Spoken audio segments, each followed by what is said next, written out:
Your favorite ball club does not have the worst record in baseball. It also does not have the worst record in the NL Central. In fact, there are two teams below them in the divisional standings, the Cubs and the Reds. But your favorite ball club also loses all the time to the Cubs and the Reds. And your favorite ball club is tied with the Reds for the worst run differential in the sport. And you know what?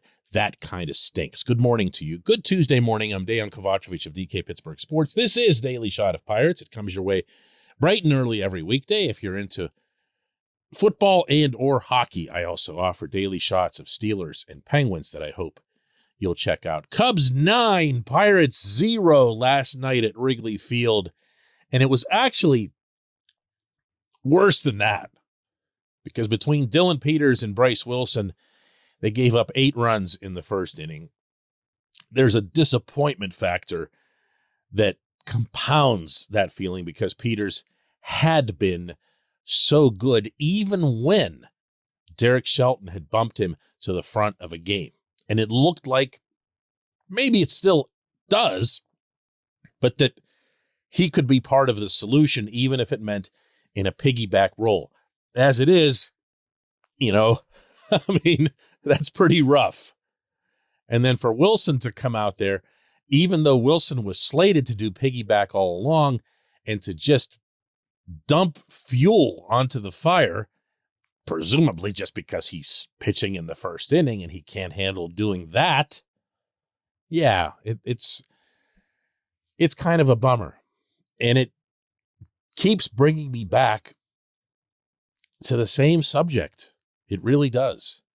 Which is who's getting better. Not just pitchers. Who's getting better at the plate?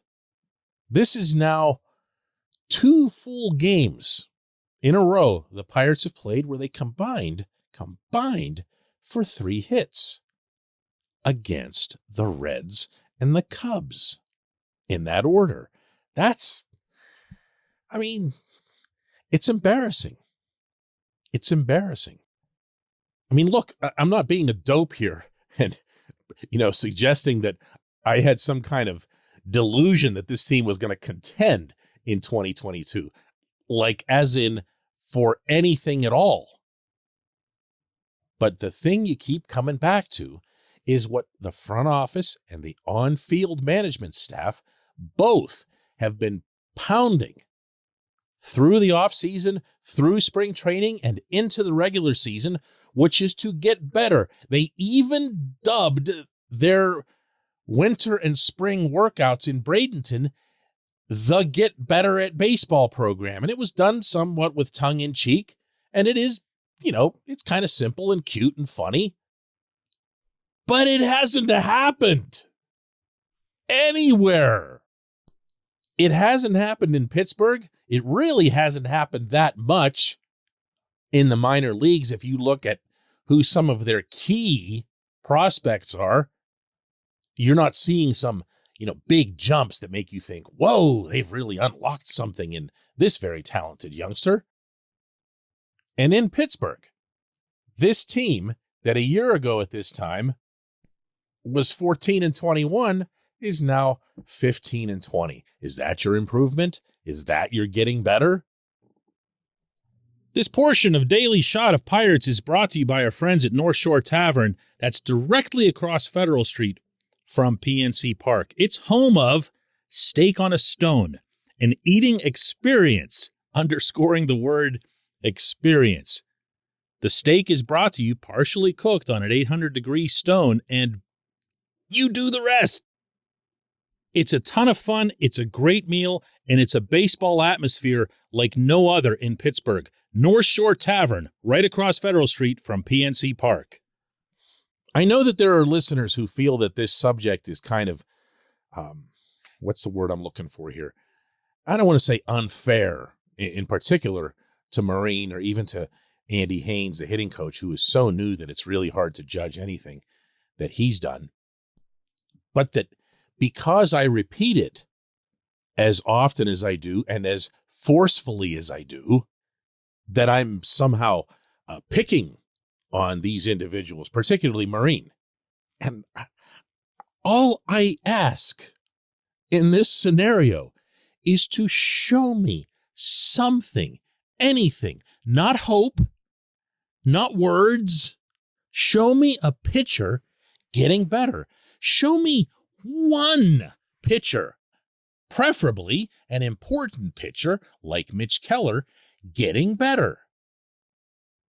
But when you go through a winter in which Keller has to go to some outside entity to uncover the 100-mile-an-hour fastball that he had as a kid, and he still has that. They haven't knocked that out of him yet. And you have legitimate excitement, very real, not trumped up, but very real excitement in Bradenton. I was down there for it. I could feel it. Everybody was players, coaches, and everything. Can't wait to see Mitch pitch again. And then Mitch goes out there and just keeps pitching the way he always has. There have been no answers, no solutions. Want to blame Mitch for that? Go nuts. There's always blame to spread in a team sport. A lot of that absolutely has to be on Mitch. But if the pitching coaches have a guy who can throw 100 miles an hour, who has a full arsenal of other pitches, and not exactly like soul-crushing command, like Mitch isn't spraying the ball. How and why is it that this pitcher can't get better at baseball? How is it that the only individual on the pitching staff, and right now it's number one out of that entire group who's even stayed steady, is David Bednar. And the only one for whom you could make a case for improvement, year-over-year improvement, is Will Crowe. Neither of these is a starter. Not one starter has improved under Marine. And while I'm at it, I'm not seeing hitters improve. I will give Haynes the benefit of the doubt. He is really new to the Pirates, just having been hired in December. But every single sign we see, whether it's wins and losses, whether it's the number of blowouts, including by the Cubs and the Reds, what's getting better? Who's getting better? And who's responsible for that? When we come back, just one question.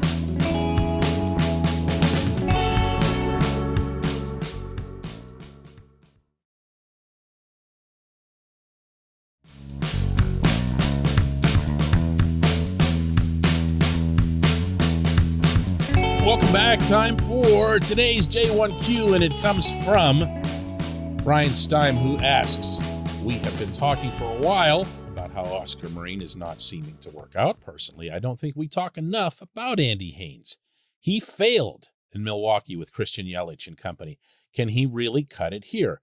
Am I wrong with this small sample size? I don't think he's it. Well, Ryan, neither did the Brewers. The Brewers are a team that entered the playoffs last year with reasonably high hopes, given the caliber of their pitching staff, particularly their starters and, of course, the closer, Josh Hader. And they thought they had something, and they didn't hit worth a lick.